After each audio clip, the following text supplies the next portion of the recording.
अगर आप Uttar Pradesh junior high school सहायक अध्यापक भर्ती परीक्षा की तैयारी कर रहे हैं तो ये वीडियो आपके लिए बहुत ही इम्पोर्टेंट है। इस वीडियो में हम लोग जनरल नॉलेज और करंट अफेयर के कुछ इम्पोर्टेंट एमसीक्यूज़ को डिस्कस करेंगे जो कि आपको एग्ज़ाम में बहुत ही मददगार साबित होगा।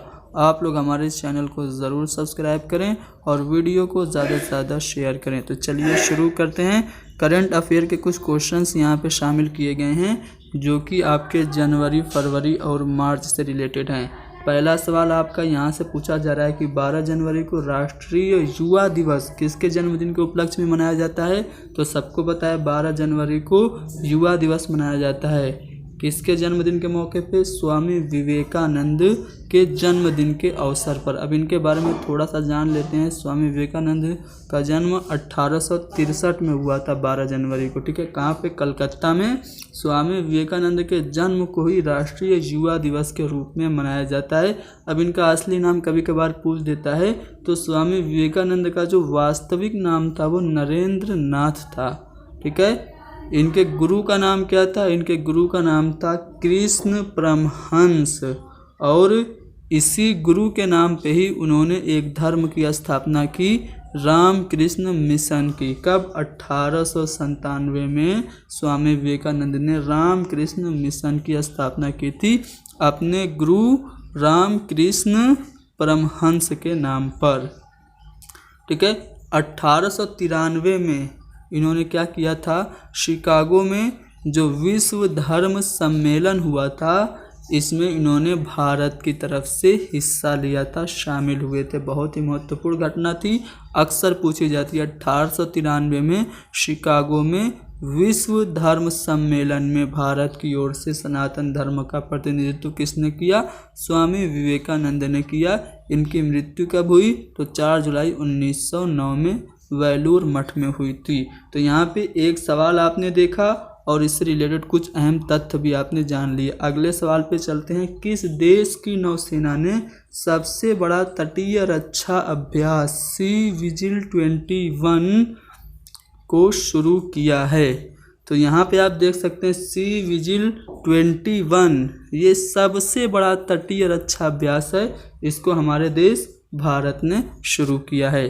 अगला सवाल है कि अंतर्राष्ट्रीय क्रिकेट परिषद यानी कि आईसीसी की बोर्ड बैठकों के लिए बीसीसीआई का आधिकारिक प्रतिनिधि किसे चुना गया है? तो अमित शाह के बेटे हैं जय शाह। इनको आईसीसी की बैठकों के लिए बीसीसीआई का आधिकारिक प्रतिनिधि चुना गया है।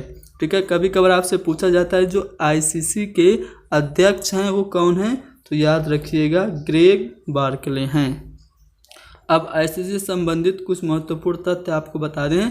आईसीसी की बैठकों के लिए जय शाह को भारतीय क्रिकेट कंट्रोल बोर्ड का आधिकारिक प्रतिनिधि चुना गया है। वर्तमान में जय शाह जो हैं वो बीसीसीआई के सचिव भी हैं और बीसीसीआई के जो अध्यक्ष हैं वो कौन है? कमेंट करके आप बताएंगे। ठीक है, अब देखिए आईसीसी के बारे में थोड़ा सा जान लेते हैं। ये विश्व में क्रिकेट मैच को रेगुलेट करता है। फुल फॉर्म है इंटरनेशनल क्रिकेट काउंसिल। ठीक है, स्थापना इसकी हुई थी 5 जून 1909 को। इसकी हेड ऑफिस है दुबई यूएई में और अध्यक्ष हैं ग्रेग बर्कले और सीईओ हैं मनु साहनी। अगला सवाल ये, किस राज्य सरकार ने पक्षियों के लिए करुणा अभियान सन 2021 को शुरू किया है? करुणा अभियान शुरू किया है गुजरात ने। गुजरात के बारे में थोड़ा सा जान लीजिए। इसकी राजधानी है गांधीनगर। यहाँ के मुख्यमंत्री हैं विजय रूपाणी और गवर्नर हैं, राज्यपाल हैं आचार्य देवव्रत। यहाँ के जो चीफ जस्टिस हैं मुख्य न्यायाधीश वो विक्रम नाथ हैं। आगे बढ़ते हैं अगले सवाल पे। भारतीय थल सेना दिवस यानी इंडियन आर्मी डे कब मनाया जाता है? तो सबको पता है 15 जनवरी को मनाया जाता है। 15 जनवरी को ही क्यों मनाया जाता है? तो फील्ड मार्शल केसी करियप्पा ने 15 जनवरी 1949 को जनरल सर फ्रांसिस बुचर जो कि भारत के अंतिम ब्रिटिश कमांडर इन चीफ थे, इससे केसी करियप्पा ने भारतीय सेना के पहले कमांडर इन चीफ का कार्यभार ग्रहण किया था। इसीलिए 15 जनवरी को थल सेना दिवस मनाया जाता है। थल सेना यानी इंडियन आर्मी से संबंधित कुछ तथ्य यहाँ पे आपको पता होना चाहिए। इसकी जो स्थापना हुई थी वो 1 अप्रैल 1895 में, और इसका जो हेड ऑफिस है वो नई दिल्ली है। और वर्तमान जो भारतीय थल सेना के अध्यक्ष हैं वो जनरल मनोज मुकुंद नरवणे हैं। इम्पोर्टेंट है, अभी जल्दी इनकी नियुक्ति हुई है। जनरल मनोज मुकुंद नरवणे ये इंडियन आर्मी के अध्यक्ष हैं। अगले सवाल पे चलते हैं। अमेरिका के इतिहास में कौन पहले ऐसे राष्ट्रपति बन गए हैं जिनके खिलाफ एक ही कार्यकाल में 2 बार महाभियोग प्रस्ताव पारित किया गया है? तो डोनाल्ड ट्रंप के एक ही शासनकाल में 2 बार उन पर महाभियोग पारित हो गया है। तो यहाँ पे पहला वाला ऑप्शन डोनाल्ड ट्रंप सही जवाब है। अगला सवाल ये है कि किस राज्य में पारंपरिक त्यौहार जल्लीकट्टू का आयोजन हुआ है? तो जल्लीकट्टू का आयोजन होता है तमिलनाडु में। इसके बारे में थोड़ा सा जान लीजिए। जल्लीकट्टू तमिलनाडु के ग्रामीण इलाकों का एक परंपरागत खेल है जो पोंगल त्यौहार पर आयोजित होता है। याद रखिएगा, पोंगल त्यौहार पर जल्लीकट्टू एक प्रकार का परंपरागत खेल है, आयोजित होता है। और इसमें बैलों से इंसानों की लड़ाई कराई जाती है। जल्लीकट्टू को तमिलनाडु के गौरव तथा संस्कृति का प्रतीक कहा जाता है। ये 2000 साल पुराना खेल है। अगला सवाल यह है कि भारत के किस राज्य में पहला पक्षी महोत्सव कलरव शुरू हुआ? तो कलरव शुरू हुआ भारत में, कहाँ पे? बिहार में। अगला सवाल ये कि कोविड-19 की जो वैक्सीन है वो पाने वाले पहले भारतीय कौन बने हैं? तो मनीष कुमार पहले भारतीय हैं जिनको कोविड-19 की वैक्सीन लगी है। अब देखिए, जो कोविड-19 की जो वैक्सीन है कोवैक्स, उसको किसने बनाया था? तो भारत बायोटेक ने बनाया था। ये आपसे क्वेश्चन पूछा जा सकता है कि भारतीय वैक्सीन को किसने विकसित किया? तो भारत बायोटेक हैदराबाद ने। अगला सवाल यह है कि WHO कार्यकारी बोर्ड के 148वें सत्र की अध्यक्षता किसने की? तो हमारे जो स्वास्थ्य मंत्री हैं कौन है? डॉक्टर हर्षवर्धन। डॉक्टर हर्षवर्धन ने क्या किया? जो WHO की कार्यकारी बोर्ड का जो 148वां सत्र था उसकी इन्होंने अध्यक्षता की थी। आपसे पूछा जा सकता है कि WHO का कार्यकारी बोर्ड का अध्यक्ष कौन वर्तमान में बना? तो डॉक्टर हर्षवर्धन है। ठीक है, भारत के क्या हैं? भारत के ये स्वास्थ्य मंत्री हैं। अब यहाँ पे WHO से संबंधित कुछ तथ्य मैं आपको बता दूँ। ठीक है, चलिए देख लीजिए। इसका फुल फॉर्म है वर्ल्ड हेल्थ ऑर्गेनाइजेशन। इसकी स्थापना हुई थी 1948 में 7 अप्रैल को। हेड ऑफिस इसका है जिनेवा स्विट्जरलैंड में। और टेड्रोस एड्रेनाम यहाँ के WHO के अध्यक्ष हैं। ठीक है, ये इसका हेड ऑफिस यानी कि मुख्यालय अक्सर पूछा जाता है, याद रखिएगा, जिनेवा में है। चलिए, सुंदरवन के शहद को GI टैग प्रदान किया गया। सुंदरवन कहाँ का, किस राज्य में स्थित है? तो सुंदरवन पश्चिम बंगाल में स्थित है। देखिए, वर्तमान में कुछ GI टैग कुछ चीज़ों को दिया गया, उससे क्वेश्चन पूछा जाता है। मैं आपको दिखा देना चाहता हूँ। सिक्किम का जो डल्ले खुरासानी मिर्च है इसको वर्तमान में GI टैग दिया गया है। झारखंड के कोहबर और सोहराई चित्रकला को भी GI टैग दिया गया है। मणिपुर के काले चावल को GI टैग दिया गया है। साथ ही साथ तमिलनाडु का जो मुरुगन मंदिर है वहाँ के पंचमीर्थम प्रसाद को मुरुगन मंदिर तमिलनाडु में स्थित है, ये भी आपको याद होगा। ठीक है, तो यहाँ का जो पंचमीर्थम प्रसाद है इसको भी GI टैग मिला है। और कश्मीर का जो केसर है इसको भी GI टैग दिया गया। तो GI टैग से रिलेटेड क्वेश्चन पूछा जाता है। चलिए, किस शहर के गोरेवाड़ा चिड़ियाघर का नाम बदलकर बाल ठाकरे के नाम पर रखा गया है?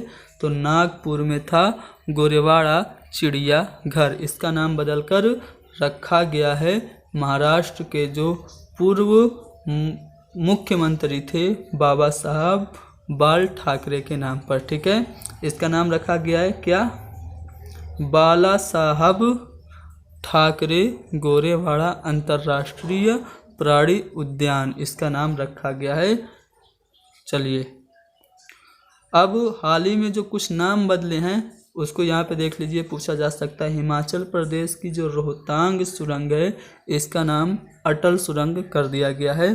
ठीक है, रेलवे ने आरपीएफ का नाम बदलकर आरपीएफएस यानी कि उसमें एस यानी कि सर्विस जो सेवा है, रेलवे सुरक्षा बल, इसमें सेवा बढ़ा दिया है। ठीक है, तो आरपीएफएस इसका नाम रेलवे ने आरपीएफ का रख दिया है। ठीक है, मानव संसाधन विकास मंत्रालय का नाम बदलकर शिक्षा मंत्रालय रख दिया गया है। ठीक है, रमेश पोखरियाल निशंक हमारे शिक्षा मंत्री हैं वर्तमान। ठीक है, और पहले जो शिक्षा मंत्री थे वो कौन थे? अबुल कलाम आज़ाद थे।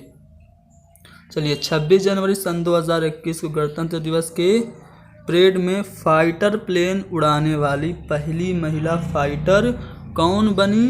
तो ये भावना कांत बनी थी। ठीक है, पहली महिला फाइटर बनी थी फाइटर प्लेन उड़ाने वाली भावना कांत। अच्छा बताइए कि गणतंत्र दिवस की जो परेड हुई थी इस साल, इसमें किस राज्य की झांकी को प्रथम पुरस्कार मिला? तो उत्तर प्रदेश की राम मंदिर की झांकी थी, इसको प्रथम पुरस्कार मिला था। चलिए, भारत सरकार ने 23 जनवरी को नेताजी सुभाष चंद्र बोस की जयंती को किस दिवस के रूप में मनाने की घोषणा की है? आपको पता है युवा दिवस स्वामी विवेकानंद के जन्मदिन को मनाया जाता है, लेकिन भारत सरकार ने फैसला लिया है कि नेताजी सुभाष चंद्र बोस की जो जयंती है उसको मनाया जाएगा। किस नाम से मनाया जाएगा? तो 23 जनवरी को पराक्रम दिवस के नाम पर सेलिब्रेट किया जाएगा नेताजी सुभाष चंद्र बोस की जयंती को। अब देखिए, इनके बारे में थोड़ा सा मैं आपको बता दूं। ठीक है, संस्कृति मंत्रालय ने नेताजी सुभाष चंद्र बोस की जयंती 23 जनवरी को प्रतिवर्ष पराक्रम दिवस के रूप में मनाने की घोषणा कर दी है। और सुभाष चंद्र बोस जी को नेता जी के नाम से जाना जाता है। ठीक है, नेताजी की उपाधि इनको एडोल्फ हिटलर ने दी थी। ठीक है, ये भारत के बहुत बड़े स्वतंत्रता सेनानी थे, आप जानते हैं। जन्म कब हुआ था? 23 जनवरी 1897 को। द्वितीय विश्व युद्ध के दौरान अंग्रेजों के खिलाफ लड़ने के लिए उन्होंने जापान के सहयोग से आज़ाद हिंद फौज का गठन किया था। आज़ाद हिंद फौज का गठन किसने किया? तो याद रखिएगा, सुभाष चंद्र बोस ने। ठीक है, सुभाष चंद्र बोस ने जय हिंद का नारा दिया। ठीक है, और स्वराज नाम से एक अखबार निकाला, और उन्होंने द इंडियन स्ट्रगल नामक एक पुस्तक भी लिखी थी। चलिए, भारत और किस देश के बीच द्विपक्षीय वायु अभ्यास एक्स डिजर्ट नाइट 2021 आयोजित किया गया? तो भारत और फ्रांस के बीच ये द्विपक्षीय युद्ध अभ्यास, वायु अभ्यास, ठीक है, हवा में एक्स डिजर्ट नाइट 2021 के नाम से ये द्विपक्षीय वायु अभ्यास आयोजित किया गया। कहाँ पे किया गया? इसके बारे में थोड़ा सा जानकारी लीजिए आप लोग। भारतीय वायुसेना और फ्रांसीसी वायुसेना 20 से 24 जनवरी 2021 के बीच जोधपुर वायु स्टेशन में एक द्विपक्षीय अभ्यास जिसका नाम है एक्स डिजर्ट नाइट 2021 का इन्होंने आयोजन किया। देखिए, भारतीय वायुसेना के बारे में थोड़ा सा जान लीजिए। 8 अक्टूबर 1832 को इसकी स्थापना होती है। मुख्यालय इसका है नई दिल्ली में। वायुसेना दिवस 8 अक्टूबर को मनाया जाता है। वायुसेना के जो वर्तमान अध्यक्ष हैं वो air chief marshal RKS Bhadauria हैं। चलिए, जो युद्ध अभ्यास है इससे क्वेश्चन पूछा जाता है। कुछ प्रमुख युद्ध अभ्यास यहाँ से आपको मैं दिखा देना चाहता हूँ। देखिए, इंद्रधनुष युद्ध अभ्यास भारत और यूनाइटेड किंगडम की सेना के बीच, वायुसेना के बीच आयोजित किया गया, याद रखिएगा। अजय वॉरियर युद्ध अभ्यास भारत और यूनाइटेड किंगडम यानी UK की सेना के बीच ये भी अभ्यास हुआ। सहयोग कैजिन युद्ध अभ्यास भारत और जापान के बीच आयोजित हुआ था। ठीक है, संप्रीति युद्ध अभ्यास भारत और बांग्लादेश के बीच आयोजित हुआ है। ठीक है, नसीम अल बहार युद्ध अभ्यास भारत और ओमान के बीच आयोजित हुआ था। ये युद्ध अभ्यास या सैन्य अभ्यास आप लोगों को बहुत ही ध्यान से पढ़ना है, इससे क्वेश्चन आता है। चलिए, किस राज्य की सरकार ने आयुष्मान भारत महात्मा गांधी स्वास्थ्य बीमा योजना को शुरू किया है? तो आयुष्मान भारत महात्मा गांधी स्वास्थ्य बीमा योजना ये राजस्थान की सरकार ने शुरू किया। यहाँ के जो मुख्यमंत्री हैं वो कौन है आपको पता है? अशोक गहलोत हैं। चलिए, अब जीके के क्वेश्चन भी यहाँ से आपके शुरू हो रहे हैं। पीवी सिंधु का नाम किस खेल से जुड़ा हुआ है? तो सबको पता है, बैडमिंटन से इनका नाम जुड़ा हुआ है। ठीक है, बांग्लादेश का जो राष्ट्रीय गान है अमार सोनार बांग्ला, ये किसने लिखा? तो रविन्द्रनाथ टैगोर ने। रविन्द्रनाथ टैगोर एक ऐसे व्यक्ति हैं जिन्होंने 2 देशों का राष्ट्रीय गान लिखा, भारत का जनगणमन भी लिखा और अमार सोनार बांग्ला बांग्लादेश का राष्ट्रीय गान, यही इन्होंने ही लिखा था। चलिए, अगला सवाल है कि हास्य गैस लाफिंग गैस किसे कहते हैं? आसान सा सवाल है, नाइट्रस ऑक्साइड को कहते हैं। ठीक है, चलिए अगले सवाल पे चलते हैं। कुव्वतुल इस्लाम मस्जिद का निर्माण किसने करवाया था? इस मस्जिद का जो निर्माण हुआ था वो गुलाम वंश में हुआ था। गुलाम वंश का जो प्रथम शासक था कुतुबुद्दीन ऐबक, इसने क्या किया था? कुव्वतुल इस्लाम मस्जिद का निर्माण करवाया था। इसके अलावा इसने 2.5 दिन का झोपड़ा और कुतुब मीनार की बुनियाद भी डलवाई थी। बहुत दानी था जिसकी वजह से इसको लख बख्श की उपाधि दी गई थी। तो सी वाला ऑप्शन कुतुबुद्दीन ऐबक सही है, इसी ने कुव्वतुल इस्लाम मस्जिद का निर्माण करवाया था। चेचक के विषाणु का नाम क्या है? तो वेरियोला वायरस। इसके बारे में थोड़ा सा जान लीजिए। चेचक जो है वो एक संक्रामक रोग है जो कि वेरियोला वायरस के कारण होता है। 1980 में WHO के नेतृत्व में वैश्विक चेचक टीकाकरण अभियान के बाद इसे पूरी तरह से समाप्त घोषित कर दिया गया था। ठीक है, इसकी वैक्सीन बनी थी कब? तो 1796 में एडवर्ड जेनर ने क्या किया था? चेचक का टीका इजाद किया था, इसकी वैक्सीन इजाद की थी, जो कि पहली वैक्सीन मानी जाती है। ठीक है, 1796 में एडवर्ड जेनर ने। अक्सर क्वेश्चन जनरल नॉलेज में आपसे पूछा जाता है कि चेचक का टीके का आविष्कारक कौन है? तो एडवर्ड जेनर हैं। चलिए, मैग्सेसे पुरस्कार विजेता पहले भारतीय कौन है? तो विनोबा भावे पहले ऐसे भारतीय हैं जिनको रमन मैग्सेसे पुरस्कार दिया गया है। ठीक है, एशिया के व्यक्तियों और संस्थाओं को उनके अपने क्षेत्र में विशेष रूप से उल्लेखनीय कार्य करने के लिए यह पुरस्कार दिया जाता है। इसे एशिया का नोबल पुरस्कार कहा जाता है। यह रमन मैग्सेसे पुरस्कार फाउंडेशन द्वारा फिलीपींस के पूर्व राष्ट्रपति रमन मैग्सेसे की याद में दिया जाता है।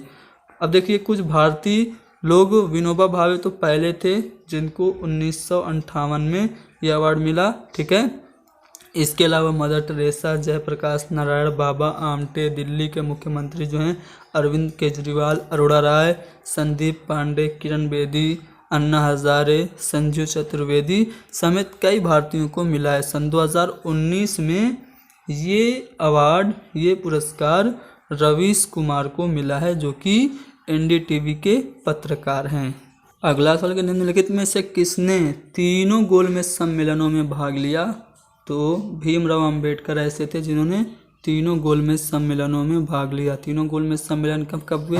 पहला हुआ था नवंबर 1930 से जनवरी 1931 तक। दूसरा हुआ था सितंबर 1931 में, सितंबर और दिसंबर में हुआ था 1931 में। सिंपल याद कीजिए, पहला हुआ था 1930 में, दूसरा हुआ था 1931 में और तीसरा हुआ था 1932 में। तीनों में भाग लिया था किसने? BR अम्बेडकर ने। ठीक है, अगला सवाल कि नेशनल एस्ट्रोनॉमिकल यूनियन अंतर्राष्ट्रीय खगोलीय संघ द्वारा सन 2006 में दी गई नई परिभाषा के अनुसार निम्नलिखित में से कौन जो है वो ग्रह अब नहीं रहा? ग्रहों की श्रेणी से किसको AIO ने निकाल दिया है? तो जो प्लूटो है यम, ये अब ग्रह नहीं रहा। सन 2006 में AIO ने जो नई परिभाषा दी है उसमें ग्रहों की श्रेणी से प्लूटो को निकाल दिया गया है। भारत में केंद्रीय गंगा प्राधिकरण की स्थापना किसने कब हुई?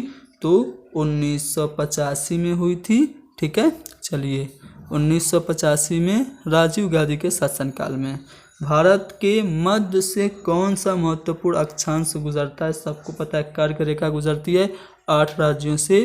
कहाँ कहाँ से? मिजोरम, त्रिपुरा, उसके बाद पश्चिम बंगाल, राजस्थान, गुजरात, उसके बाद मध्य प्रदेश, उसके बाद झारखंड, उसके बाद छत्तीसगढ़। ठीक है, तो ये 8 राज्यों से गुजरती है। ट्रिक आपको याद ही होगी, मित्र पर गमछा झाड़। चलिए अगले सवाल पे। सर्वोच्च न्यायालय की पहली महिला मुख्य न्यायाधीश कौन थी? ठीक है, पहली महिला मुख्य न्यायाधीश सुप्रीम कोर्ट की एम फातिमा बीबी थी। अब देखिए, प्रथम महिलाओं से संबंधित क्वेश्चन आपसे पूछा जाएगा यूपी जूनियर की जो वैकेंसी आई है उसमें। तो यहाँ पे प्रथम महिला मुख्यमंत्री आपको पता ही है इंदिरा गांधी हैं। प्रथम महिला राष्ट्रपति जो भारत की हैं वो प्रतिभा पाटिल हैं। प्रथम महिला लोकसभा मीरा कुमार हैं। इंग्लिश चैनल तैरकर पार करने वाली पहली महिला आरती साहा हैं। प्रथम महिला जो राज्यपाल हैं सरोजनी नायडू हैं। ये उत्तर प्रदेश में राज्यपाल बनी थी, सबसे पहले भारत की महिला थी जो राज्यपाल बनी थी। ठीक है, अब देखिए जो पहली महिला आईपीएस बनी थी वो कौन थी? किरण बेदी। और राष्ट्रीय कांग्रेस की प्रथम महिला जो अध्यक्ष थी वो एनी बेसेंट थी। संघ लोक सेवा आयोग की प्रथम महिला अध्यक्ष रोज मिलियन बेथ। नोबल पुरस्कार पाने वाली पहली महिला मदर टेरेसा थी जिनको शांति के लिए मिला था। मिस वर्ल्ड से सम्मानित पहली जो भारतीय महिला थी वो रीता फारिया थी। मिस यूनिवर्स से सम्मानित पहली सुष्मिता सेन है।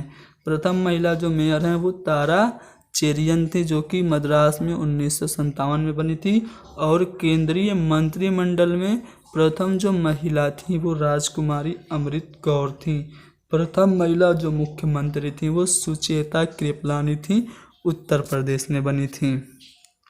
चलिए, रुपया का सिक्का भारत में सबसे पहले किसने डाला? तो शेरशाह सूरी ने रुपया का सिक्का ढाला था। अब सिक्कों से संबंधित कुछ तथ्य यहाँ पे मैं आपको दिखा दूँ। भारत में सबसे पहले सोने के सिक्के किसने जारी किए? तो हिंद यूनानियों ने। शुद्ध सोने के सिक्के किसने चलवाए? कुषाणों ने चलवाए। सबसे ज़्यादा सोने के सिक्के किस काल में जारी किए गए? तो गुप्त काल में। गुप्त काल को ही भारतीय इतिहास का स्वर्ण युग कहा जाता है। शीशे का सिक्का किस वंश ने चलवाया था? तो सातवाहन वंश ने चलवाया था। और चांदी का सिक्का सबसे पहले किसने चलवाया था? तो चंद्रगुप्त विक्रमादित्य ने चलवाया था। ठीक है, और आना का सिक्का किसने चलवाया था? आना का सिक्का शाहजहां ने चलवाया था। कुछ और तथ्य हैं जो कि सिक्कों से संबंधित नहीं है लेकिन आपके लिए इम्पोर्टेंट हैं। बुद्ध की खड़ी प्रतिमा किस काल में बनी थी? तो कुषाण काल में बनी थी। कुषाण वंश का प्रसिद्ध शासक कनिष्क था। मूर्तियों का निर्माण किस काल में सर्वाधिक हुआ? तो कुषाण काल में हुआ। मंदिरों का निर्माण किस काल में हुआ था? तो गुप्त काल में हुआ था। और मंदिर निर्माण कला में विमान शैली का जो प्रचलन हुआ था कब हुआ था? तो चोल वंश के शासनकाल से हुआ था। तो दोस्तों यहाँ पे हमने कम वक्त में काफ़ी सवाल आपको डिस्कस किए। ये सभी सवाल आपको उत्तर प्रदेश में जूनियर हाई स्कूल की सहायक अध्यापक भर्ती जो परीक्षा है उसके लिए बहुत ही इम्पोर्टेंट होगी। आप लोग इस वीडियो को ज़्यादा से ज़्यादा शेयर कीजिए। हैदरी स्टडी पॉइंट को ज़रूर सब्सक्राइब कीजिए। Thank you very much.